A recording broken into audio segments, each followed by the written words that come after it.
nós estamos meditando as leituras do 14º domingo do tempo comum. Já é conhecimento nosso, mas a gente sempre lembra que ao longo de todo o ano a igreja nos propõe 34 domingos com esse título, Domingo do Tempo Comum. Ah, padre, mas hoje é sábado, como é que estamos meditando as leituras de domingo? Mais um ensinamento bonito da igreja. Para a igreja, o domingo começa ao meio-dia de sábado. Devido à grandiosidade do dia do domingo, o dia da ressurreição, então nós começamos a meditar as leituras já a partir do meio-dia. Então estamos vivendo as alegrias do 14º domingo do tempo comum. E nesse final de semana, a palavra de Deus nos convida a testemunharmos no mundo inteiro o projeto salvador de Deus. Não importa se nós somos frágeis, não importa se nós somos limitados, não importa se nós somos fracos, Deus vai nos fazendo fortes na medida em que nós vamos respondendo sim ao seu projeto. Deus vai nos capacitando na medida em que nós vamos dizendo sim ao seu grande projeto de amor como colaboradores, fazendo com que o reino de Deus aconteça nesse mundo tão marcado pela dor, tão marcado pela violência, tão marcado pela falta de fé, tão marcado pela incompreensão. E aí a gente olha as leituras que nós ouvimos hoje. Primeira leitura, profeta Ezequiel, capítulo 2. O profeta Ezequiel, ele é conhecido nas Sagradas Escrituras como o profeta da esperança. E exerce o seu ministério profético lá no meio dos exilados, na Babilônia, no ano 597 a.C. E através das suas profecias, Ezequiel tenta destruir as falsas esperanças que alimentavam o povo. E uma dessas falsas esperanças era dizer, ou era afirmar que o exílio seria um tempo muito curto. Nós estamos passando por uma provação. E o profeta vem dizer que não. E de fato, o exílio na Babilônia durou 40 anos. Mas também ele denuncia a infidelidade do povo, daquela parte do povo que estava no exílio. E num terceiro momento, o profeta vem para alimentar a esperança do povo, porque o povo aos poucos estava achando que Deus os havia abandonado. Por que é que Deus permitiu que fizéssemos essa experiência tão dolorosa? Por que é que Deus permitiu que fizéssemos essa experiência tão marcante na nossa vida, 40 anos sendo tratados como escravos? Então aos poucos foram perdendo a fé em Deus. É por isso que Deus vai levantando profetas como sendo a boca de Deus no meio do povo para alimentar a esperança e dizer: Deus não nos abandona nunca. Não importa os caminhos que nós vamos percorrendo, Deus está sempre conosco e espera uma resposta nossa. E é exatamente nessa resposta que está a ação de Deus. A bênção acontece na minha vida quando eu me rendo a Deus.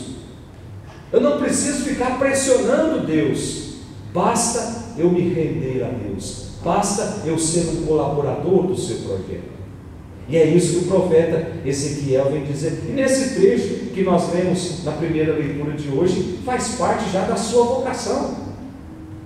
Para nos dizer que vocação é antes um chamado de Deus. Não é uma escolha do homem. O homem não escolhe ser profeta. É Deus quem o chama. E aos poucos vai enviando esse profeta para a missão. E qual foi a missão confiada ao profeta Ezequiel? Nós podemos conferir juntos aí no versículo 3 da nossa primeira leitura. Podemos ler juntos, versículo 3. O qual me disseste, ou o qual me disse: Filho do homem, eu te envio aos israelitas, nação de rebeldes que se afastaram de mim. Eles e seus pais se revoltaram contra mim até o dia de hoje.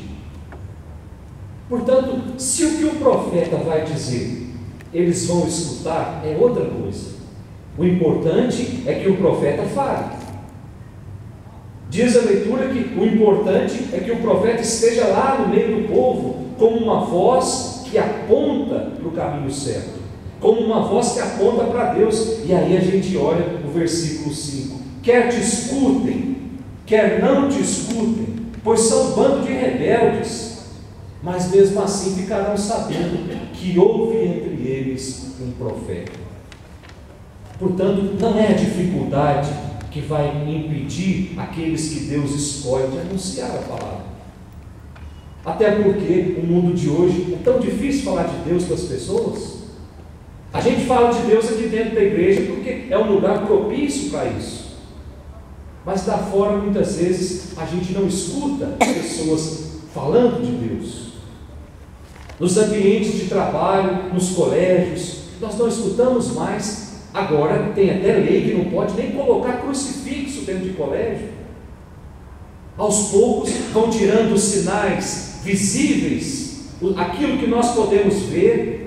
Aos poucos vão colocando ideologias, vão colocando ideias, vão transformando as nossas famílias, e aí vem os meios de comunicação com toda aquela enxurrada de porcarias despejando dentro das nossas casas a todo instante.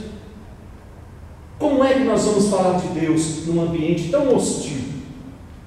A primeira leitura diz: se escutarem, tudo bem, mas se não escutarem, um dia vão saber que alguém falou do reino de Deus.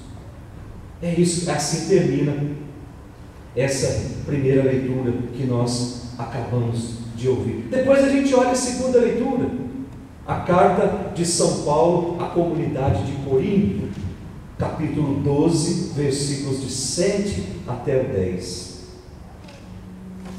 A segunda carta.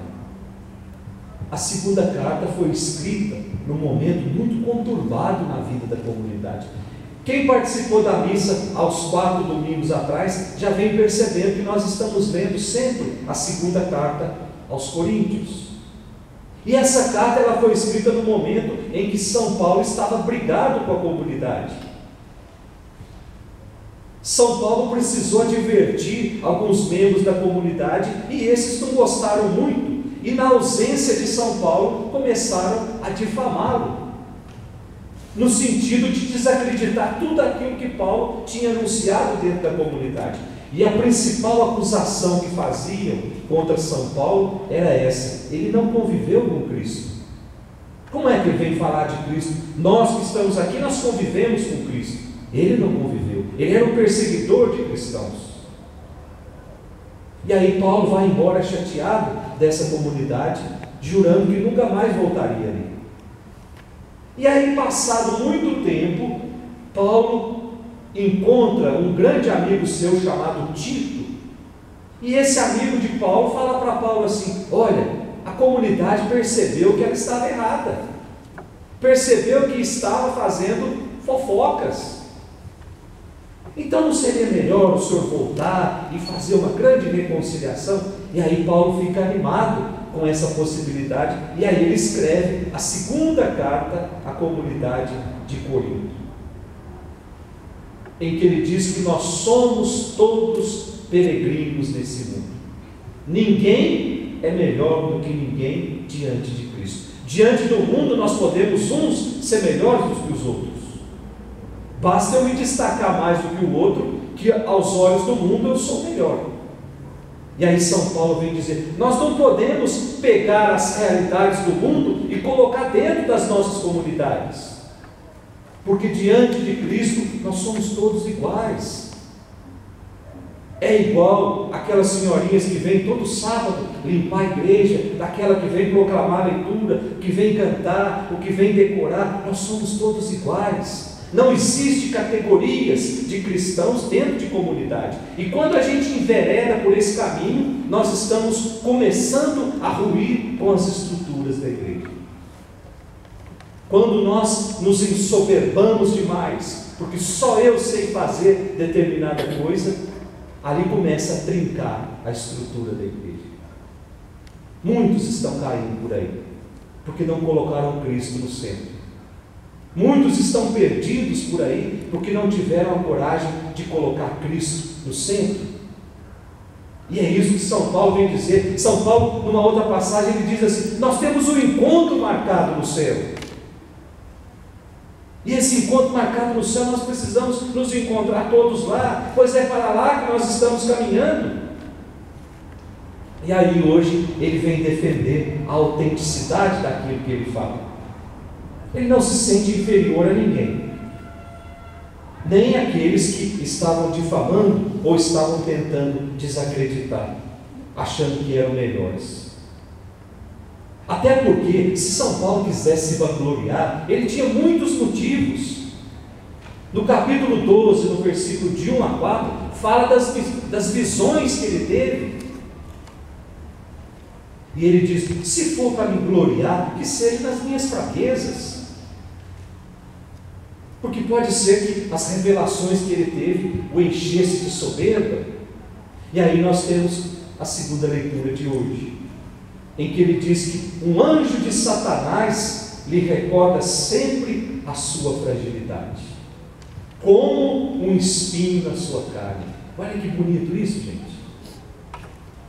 Não se sabe até hoje o que é isso que São Paulo quis dizer. Tem muitos estudiosos que debruçaram nesse texto, tentando identificar o que será que seria esse espinho na carne de São Paulo. Mas aí, lá no livro dos Gálatas, no capítulo 4, no versículo 13, fala que ele tinha uma doença crônica. Então tudo indica que esse espinho na carne que São Paulo está dizendo seja essa doença que nós encontramos lá, capítulo 4 do livro de São Paulo aos Gálatas, versículo de 13 a 14, que ele diz assim: foi por causa dessa doença que eu evangelizei pela primeira vez. Então tudo indica que esse espinho na carne de São Paulo seja de fato essa doença. E isso impedia da missão que lhe foi confiada, mas impedia, mas não era determinante. Mesmo doente ele foi, pois é tudo graça de Deus. Deus não elimina o problema na nossa vida e nem eliminou o problema na vida de Paulo, mas deu forças para superar o problema. E isso precisa ser muito bem examinado por nós. Deus não elimina nenhum problema da nossa vida. Deus dá a graça para que a gente lide com esse problema. E é essa graça levada a sério que faz o milagre acontecer. Até porque seria muito fácil para Deus acabar com toda dor e com todo o sofrimento do mundo. Ele é Deus, ele poderia, num passe de mágica, acabar com tudo. Mas ele vai dando a graça ao homem, para que o homem possa conviver com os seus problemas, mas alimentando cada vez mais a esperança. E por fim nós temos o Evangelho de hoje, que é o capítulo 6 do Evangelho de São Marcos. Diz que Jesus foi visitar a sua cidade.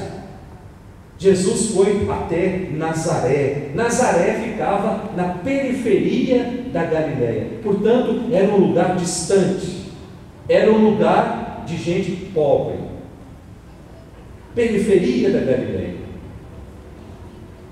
Segundo os judeus, a salvação nunca iria passar na periferia. A salvação estava nas grandes avenidas.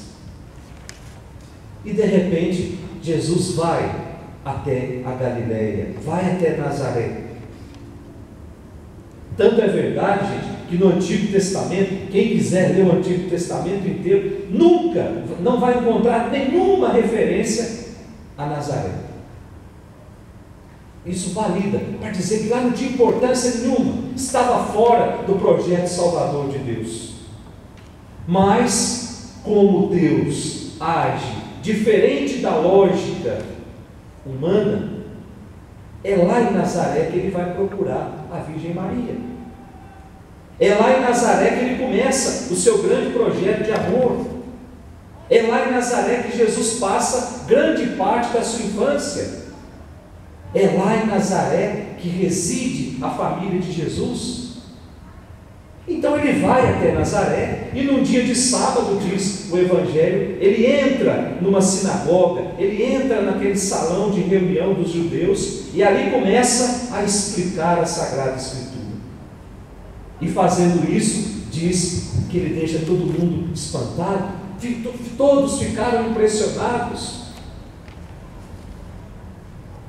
Em Cafarnaum, quando ele também ensinou numa sinagoga, ficaram também impressionados. Mas em Cafarnaum, todos reconheceram a sua autoridade. Agora, em Nazaré, não. E aí começaram a depreciar Jesus. Não é esse filho do carpinteiro? Não é esse o filho de Maria? Gente, carpinteiro na época de Jesus não sabia a Sagrada Escritura. Carpinteiro na época de Jesus também ficava à margem. Chamar alguém, chamar um menino, fazer referência ao menino, primeiro se fazia referência ao pai. E para depreciar ainda mais Jesus, não é esse o filho de Maria? Seus irmãos não convivem aqui conosco? Não é aquela família que mora lá no final daquela rua? Em outra passagem, acusam Jesus de estar agindo em nome do diabo. E aí, lá no versículo 4 do nosso Evangelho de hoje, nós encontramos Jesus dizendo assim: um profeta só não é estimado em sua pátria, entre os seus parentes e familiares.